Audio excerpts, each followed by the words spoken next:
been 16 months since I left my job, and one of the most difficult things for me to learn how to do is share openly. And over the past couple weeks, I've finally unlocked this ability to share here online.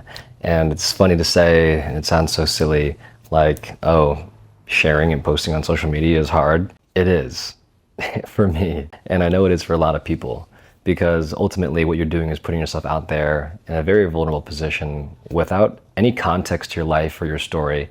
And whether it's 30 seconds to 30 minutes, you're out there in the world for people to judge and people to comment and people to do anything. And so one of the hardest things for me, I guess, wasn't even about the judgment or the vulnerability in a sense.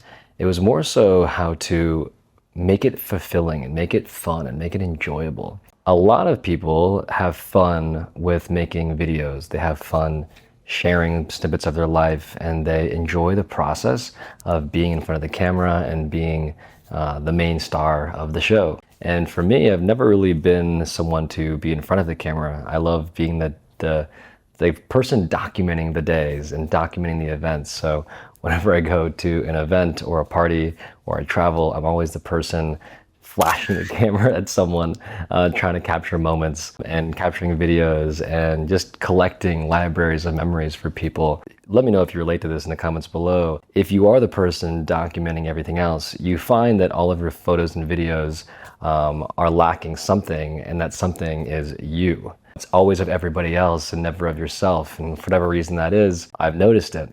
And so I've made an effort over the past year to ask people who are part of my social circle, like, hey, if you see a vibe or something on my end, can you please capture it without me having to ask you to capture it in the moment? Just help me document as well. You don't have to take on the whole role, but just help me get some moments of me as well, so I can look back at this memory and smile. And so when it came down to building a business, content creation is such a big part that we're told, oh, create every day, do this every day, week by week by week, and come up with different ideas and blah, blah, blah, blah. And it's like, oh, that's a lot. It's a lot for someone who doesn't really like being in front of the camera. And so over the last 16 months, I've made a really proactive effort to allow my brain to learn how to be in front of the camera and how to articulate myself to this little black circle that's in front of me and connect and convey my energy to those of you behind the screen. At this point, I feel very fulfilled with my progress. I'm still a noob and I'm still a beginner, but I feel the flow, kind of like the fluidity of the words, the fluidity of my thoughts being blocked less and less by this barrier of judgment or barrier of self-criticism. And I finally reached the point over the last couple of weeks with short form content on Instagram, where I used to only post once a year on my Instagram, which was on my birthday. And then I'd post stories of my life here and there. They're aesthetic and about my friends and travels or whatever. But that was it. It was once a year on my posts, and then, several times every so often on my stories. I was like, how do I make a business, and how do I share my words and my energy on a consecutive, consistent basis, but without draining my energy, without draining my brain of the necessary juices it needs to not just go and build, but also live, and continue to enjoy the aspect of life outside of, okay, you're doing an entrepreneurial journey, you have to build fast and you have to show results. And it's like, no. There must be a way to make this business building process a fulfilling process in all aspects of it, from the filmmaking to the talking to the editing to the packaging to the storytelling to the website building to the sales funneling to the negotiating to the actual coaching of what I do with people. Because ultimately, coaching is the one thing that I knew was the fulfilling process that I wanted to build my life around.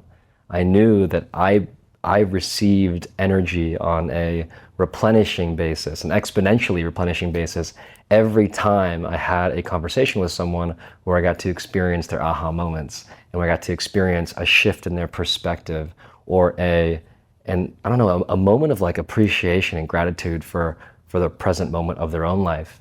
and being able to look ahead toward the future with less of a lacking mentality or a scarcity mentality, and more of like a I'm hopeful and I'm confident that I will get to that point in due time. One thing I had to do over the last, again, year and a half is let go of a few identities. And I've talked about this a little bit in my other videos. For me specifically, it was the identity with, am I a coach? Am I a filmmaker? Am I a content creator? I really had to battle this subconsciously, where I realized like I was basically attributing all these expectations of being a filmmaker to this social media journey.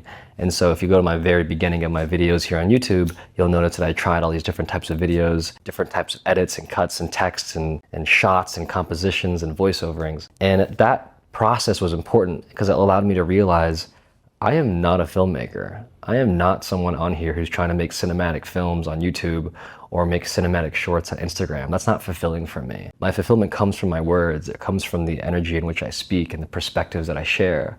And so once I realized that I'm not a filmmaker and I can release all of those expectations and obligations and such, I was like, okay, I feel a little bit lighter in my own sense. And also with the content creator, I was like, I know you have to post a lot and share a lot because you have to do that for the algorithm, whatever.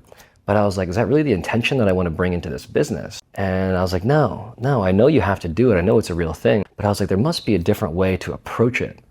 And I realized recently, I was like, okay, I need to figure out a fulfilling process with content creation that allows me to enjoy the process of filming, making it, and editing it, and also packaging it in a way that I enjoy seeing for myself and not copying someone else, because by copying someone else, you think that their result, the way it looks, is what made them successful, but actually it's their process. And unless you know them by heart, you're never gonna know their true process. And so I was like, okay, like I gotta create my own fulfilling process. And the result of that will just be whatever it turns out to be. And over the last couple of weeks, I've finally figured it out. If you check out my Instagram down in the link below, you'll see that over the past, literally I think 7 days, I have been able to really share on a daily basis. And every time I'm sharing a video, I can tell you that the creative process behind it actually replenished my energy and inspired me to create more. I created all these different templates as a basis for my brain, so I didn't have to reinvent the wheel every single day. I just had to take the thought in my head, package it in this template, edit it here and there, and then deliver it onto social media over the past week. And we'll see how sustainable it is over the course of the next several weeks, the next several months, and ideally the next several years. But the idea is, I understood from the beginning of me leaving my six-figure job that I had solved for money, and now I need to solve for fulfillment. And that by solving for fulfillment, I had absolute conviction that I would be able to solve for money through that in a new way. And so as of right now, I'm learning how to build now and share around this fulfilling process of coaching and helping people declutter and articulate their thoughts. And all of these other little tiny pieces under the umbrella, from content creation, building a website, building a sales platform, all these other things are just coming with it. And the whole goal of this process was to show myself and prove to myself and to others that it can be a fulfilling process overall, that it doesn't have to be draining. It doesn't have to be this depleting process that makes you feel burnt out. Because I was like, there's no point of leaving my job that solved for money to go work in something that burns me out even more. And this point in life doesn't solve for that much money. I was like, no, if I'm going to leave my job that solves for money but is not that fulfilling, I better go find fulfillment somewhere else and then build an income and build a financial foundation around that. All that is to say, this process of sharing, I am very, very, very thankful for, because it's given me so many opportunities to connect with so many new people from all around the world, and also deepen relationships on a continuous basis with people that are already in my life. So in any event, my name is Julian, aka The Professional Homie. This is Homie Talks, episode number 2. Hope you guys have a beautiful day, and I will see you in the next one. Peace.